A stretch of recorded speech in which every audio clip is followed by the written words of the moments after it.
राना साहब, जिस ज़माने में तहरीक इंसाफ की हुकूमत आई, आप लोग कहते थे कि जी हम अलायंस बनाएंगे, हम इस हुकूमत के ख़िलाफ़ निकलेंगे। शुरू में ज़ाहिर है आप लोग नाकाम हुए, मौलाना फजल रहमान निकले, नहीं कामयाब हुए, मगर आखिर में आप कामयाब हुए।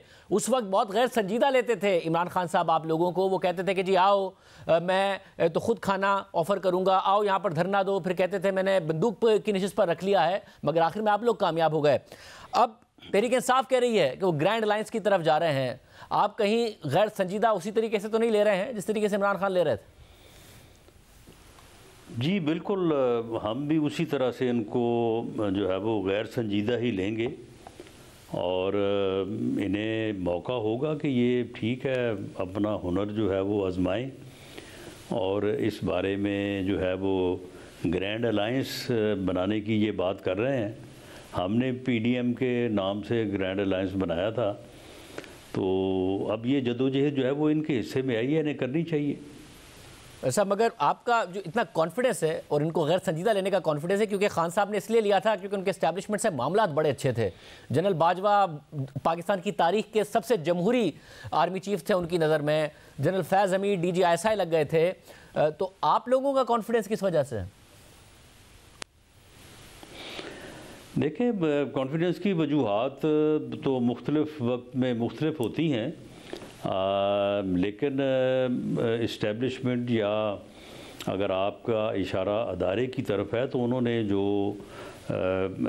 कॉन्फ्रेंस हुई है 2 दिन पहले और उन्होंने बड़ा मुस्बत उन्होंने जो है वो एलानिया जारी किया है और उसमें उन्होंने बताया है कि जो इंतज़ामी और एडमिनिस्ट्रेटिव मेजर्स उनके ज़िम्मे थे, ख़ास तौर पे इलेक्शन के मौके पे जो है वो तहफ़्फ़ुज़ की फरामी, पुरअमन माहौल की फरामी, तो उसे उन्होंने जो है वो बेहतर अंदाज से जो है वो पूरा किया है।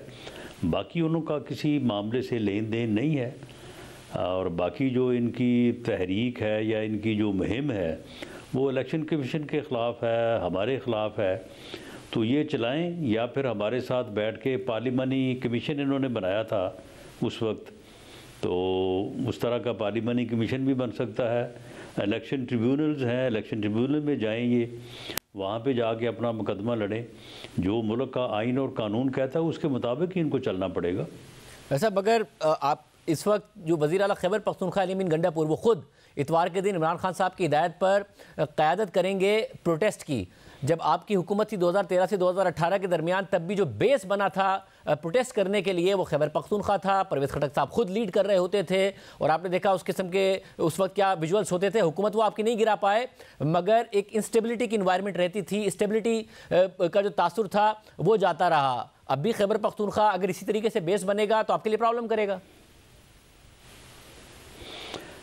देखें, ये बात जो है ये तो बिल्कुल इसमें कोई शक नहीं कि पॉलिटिकल इंस्टेबिलिटी जो है वो बरकरार रहेगी और हमारा तो मानना ये है कि जब तक इमरान खान की शक्ल में इस मुल्क में एक सियासतदान मौजूद है, वो बुनियादी तौर पे एक फितना है।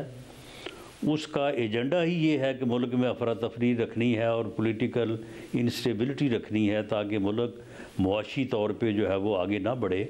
और इसके लिए वो बाकी हथकंडे भी जो उससे हो सकते हैं, वो चाहे शौकत तरीन से लेटर लिखवाने का मामला हो, ख़ुद IMF को लेटर लिखने का मामला हो, तो मामला ये है कि उसका ये एजेंडा है कि मुल्क में अफरा तफरी और फितना फैलाना है ताकि मुल्क सियासी तौर पे अदम इस्तेहकाम का शिकार रहे और मुआशी तौर पे कमज़ोर रहे। ये जब से उसे इतनी हिम्मत या ताकत मिली है तो वो इसी एजेंडे के ऊपर जो है वो गामज़न है। ये एजेंडा उसका ज़ाती एजेंडा है या किसी का दिया हुआ एजेंडा है, इसके ऊपर जो है वो बात होनी चाहिए और इसकी तहकीकात भी जो है वो होनी चाहिए। लेकिन मुल्क और कौम के लिए ये इंतहाई जो है वो बदकिस्मती और नुकसान की बात है कि इस बंदे को अगर खैबर पख्तूनख्वा में दोबारा ये मौका मिला है कि इस इंस्टेबिलिटी में जो है वो वहाँ से दोबारा जो है वो ये अपने आप को मुतहर्रिक कर सके। वैसा मगर मसला ये है कि इमरान खान साहब को 3 केसेस में एक ही हफ्ते के अंदर अंदर सज़ा दी गई। जो मेरिट्स हैं उससे ज़्यादा बात इस पर हुई कि जी फेयर ट्रायल नहीं हुआ और वो जल्दबाजी में फैसले हुए। फिर कोर कमांडर्स कॉन्फ्रेंस के बाद 9 मई का दोबारा जिक्र किया गया, मगर जो 9 मई के केसेस हैं वो भी किसी तरफ जा नहीं रहे हैं। इमरान खान साहब ने तो कल खुद कहा मैं इंडोर्स करता हूँ इस्लामिया को, जो कोर कमांडर्स कॉन्फ्रेंस से आया है। तो ये किस हद तक और कितनी देर तक ये मामला चल सकता है? देखें, ये मामला जो है ये जितनी देर तक चलेंगे उतनी देर तक हालात जो है वो इसी तरह से रहेंगे जिस तरह का आपने बात की है या मैंने अपने जवाब में कहा है। और ये बदकिस्मती है, ये मुल्क और कौम के लिए जो है वो नुकसानदेह है।